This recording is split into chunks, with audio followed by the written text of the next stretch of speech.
हामीले पैसा लिएर कहाँ जानु भन्दाखेरि नि जोनामा बोकेर हिँड्नुहोस् भनेर यहाँकै नेताले भन्नुभएको छ हामीलाई जोनामा बोकेर हिँड्नु अरे हामी चाहिँ पैसा बोकेर हामीलाई यो जग्गा तिमीहरूले पैसा थापेन छ त के फुटानी गर्छ 5 कटा दिनुहोस् न त हामी कहाँ जानु भन्दा पैसा झोलामा हाल्नु अरे अनि हामी जानु त्यस्तो छन् भनेर हामीलाई भनेको छ हामी पनि एमालेकै मान्छे हो नि त अहिलेको मान्छे होइन नि हामी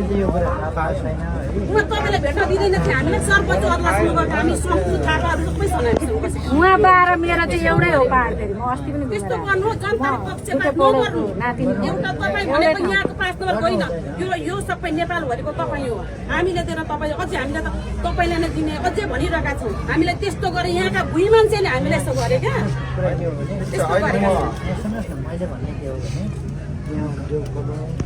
होइन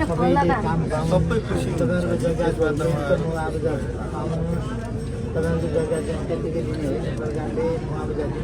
दिनुपर्छ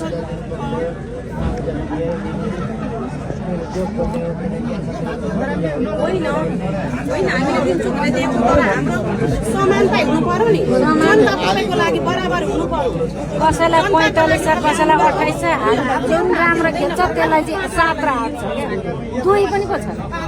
हेरिदिनुहोस् न प्लिज जग्गा हेरिदिनुहोस् भन्दा पनि तपाईँका कार्यकर्ताहरू नि धेरै खराब छन्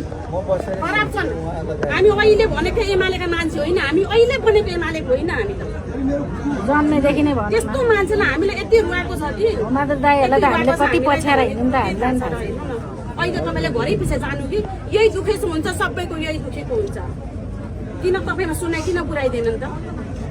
हामी सङ्गठन समिति गरेर खडा गर्छौँ अर्को उहाँले गरेर हाम्रो चाहिँ लानै दिनुहुन्न रोकिदिनुहुन्छ त्यस्तो गर्ने हो त्यस्तो गर्ने हो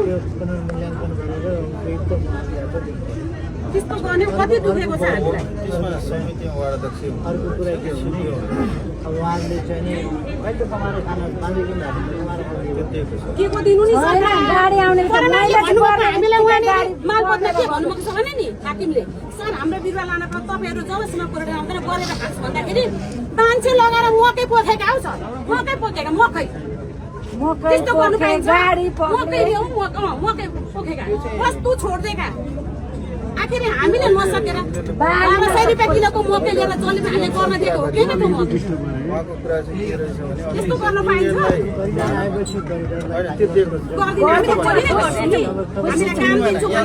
सल्लाह के भएको छ 3 महिना अगाडि हामीले जानकार गराउँछ सरकारले अनि छोड्ने भनेको छ अस्ति चाहिँ माथि पनि कुरा गरेर अनि तपाईहरु संसारी भयो अन्त बच्चादेखि हामी एउटैमा थियौँ भने किन परिवर्तन हुन्थ्यो मन दुखेर यति दुखेको छ नि हामीलाई यति दुखेको छ 2200 बिगाको तपाईहरुले सम्झिनु कि 22 अहिले विचार गर्नु न यति मात्रै मान्छे म किन घरमा बसे मेरो चित्त दुखेको छ म किन बसे मेरो परिवार मैले जम्मा गरेँ एकै ठाउँ जन्मेको मेरो 65 जनाले उहाँको जन्म थलो र मेरो जन्म थलो एउटै हो खबरदार तल माथि तपाई कहिलेको एमाले त्यसरी भन्नुहुन्छ परिवारले त्यसो भन्छ परिवारै एमाले हौ हामी त्यस्तो चित्त दुखाएको छ हामीलाई समान रूपले हेर्दिनु जनता हामी झापाका मान्छे होइन नि मेची महाकाली समान हेर्दिनुहोस् भन्ने लाग्छ हामीलाई गोविन्द भाइ तपाईसँग जहिले तपाईँ चाहिँ आउनुहुन्न हामी कतिचोटि दाजुलाई कतिचोटि मैले गोविन्द भाइलाई भन्दा हैन अस्तिको दिन बोलाएको तपाईहरु आउनु भएन सबै 500 जना भेला भएको थियो झर्काइसु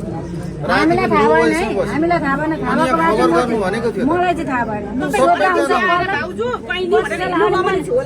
मैले एक दुईजना बहिनीहरू जाँदा सोधेँ तपाईँहरू कहाँ जानुभएको सबैजना भनेर सोधेँ मेरो छोरो उहाँहरूसँगै छ छोरो चाहिँ मैले जे उहाँलाई पठाएर यहीँ बस्छु अहिले अघि भनिसकेँ हाम्रा कुराहरू सुन्नै हुँदैनन् यो हुन्छ क्या धोका चाहिँ हुने कारण चाहिँ अनि मैले अघि भनिसकेँ भाइ मै बस्छु अहिले उहाँहरूलाई पठाएर अघि त्यहाँ म आफै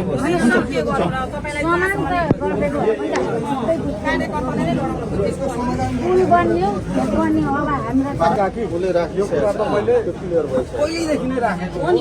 र उहाँहरू पनि पोजिटिभ हुनुहुन्छ यहीँ बसेर यसलाई हल गर्छु अनि अब त्यही भएर मैले